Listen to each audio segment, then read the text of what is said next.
वाक्य विचार की इस ऑनलाइन क्लासेस में आपका एक बार फिर से स्वागत, अभिनंदन।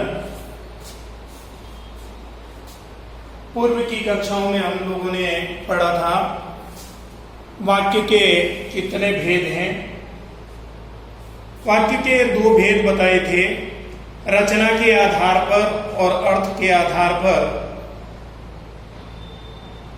रचना के आधार पर फिर वाक्य के तीन भेद बताए थे, सरल वाक्य, संयुक्त वाक्य और मिश्रित वाक्य। इन तीनों में भेदों को समझा था। उसके बाद में वाक्य में किस प्रकार से हम परिवर्तन कर सकते हैं वो भी रचना के आधार पर वाक्य में परिवर्तन करना सिखाया। उसके बाद में सरल वाक्य से संयुक्त वाक्य बनाना सीखा। आज हम इस कक्षा में सरल वाक्य से मिश्रित वाक्य और संयुक्त वाक्य से मिश्रित वाक्य किस प्रकार से बना सकते हैं।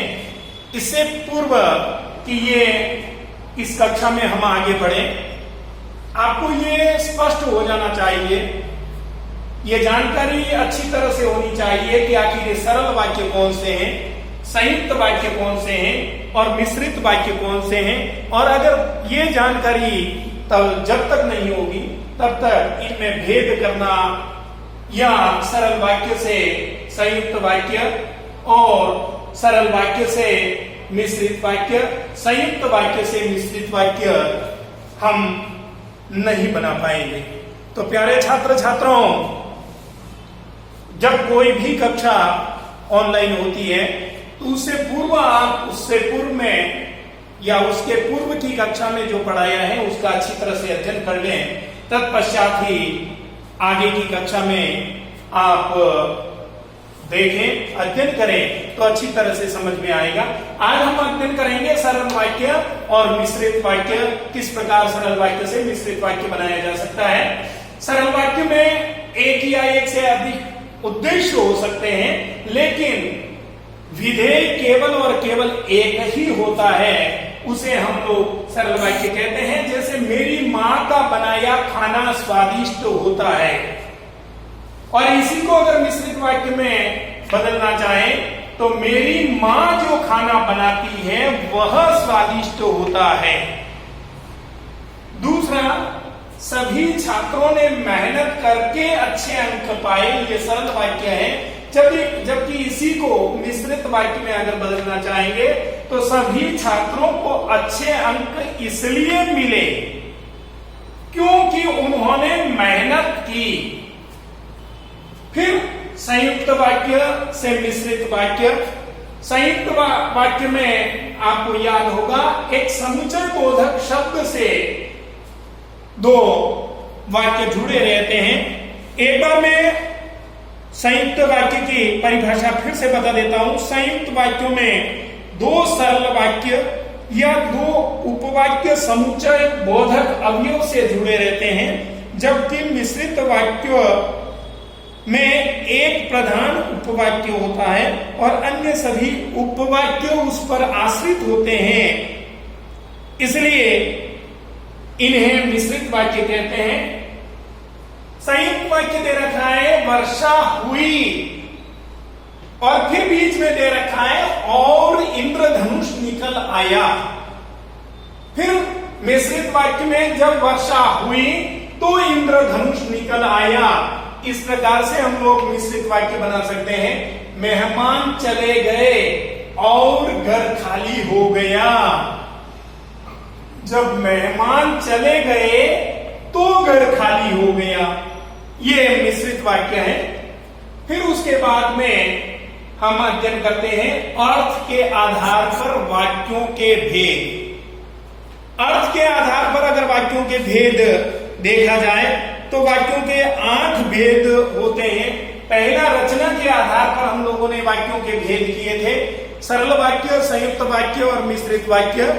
अब हम अध्ययन करेंगे अर्थ के आधार पर वाक्य के 8 भेद होते हैं।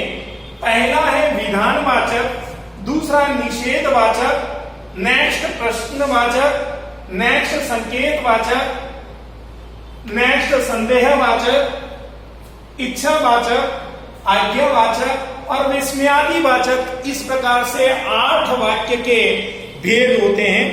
विधानवाचक बहुत संक्षिप्त में अभी मैं बता रहा हूं इस कक्षा के अंतर्गत।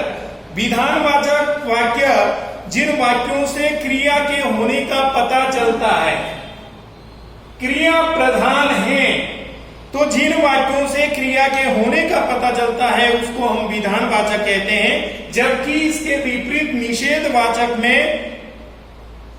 निषेधवाचक वाक्यों में क्रिया के न होने का पता चलता है।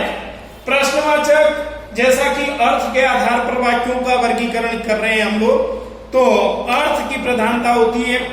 प्रश्नवाचक जिन वाक्यों से प्रश्न पूछे जाने का पता चलता है उसे हम प्रश्नवाचक कहते हैं। संकेतवाचक जिन वाक्यों में एक क्रिया का होना दूसरी क्रिया पर निर्भर होता है, इसलिए संकेतवाचक कहते हैं इन्हें। नेक्स्ट है संदेहवाचक, जिन वाक्यों में क्रिया के होने के विषय में संदेह हो उन्हें संदेहवाचक वाक्य कहते हैं। और इच्छावाचक वाक्यों में जिन वाक्यों द्वारा बोलने वाले की इच्छा, आशा, आशीर्वाद, शुभकामना आदि का पता चलता है उसे हम इच्छावाचक वाक्य कहते हैं। फिर नेक्स्ट है आज्ञावाचक, जिन वाक्यों से आज्ञा अथवा अनुमति दिए जाने का संकेत हो उन्हें हम लोग आज्ञावाचक वाक्य कहते हैं। और अर्थ के आधार पर वाक्य का अंतिम जो भेद बताया गया है विस्मयादि वाचक, इसमें जिन वाक्यों से हर्ष, शोक, घृणा, आश्चर्य आदि के भावों का पता चलता है उन्हें विस्मयादिवाचक वाक्य कहते हैं। इस प्रकार से अर्थ के आधार पर वाक्यों के 8 भेद होते हैं। इसे हम लोगों ने संक्षिप्त में समझा है। इसके उदाहरण हम लोग आगे की कक्षा में पढ़ेंगे। उसके बाद अर्थ के आधार पर वाक्य में परिवर्तन करना भी सीखेंगे। प्यारे छात्र छात्राओं,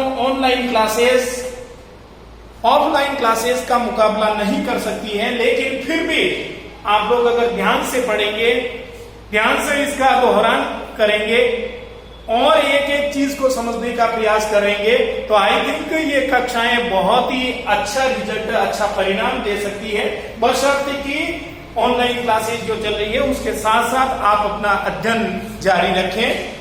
आगे की क्लास से पूर्व आज हम यहीं तक अध्ययन करेंगे। तब तक के लिए आप सभी को धन्यवाद।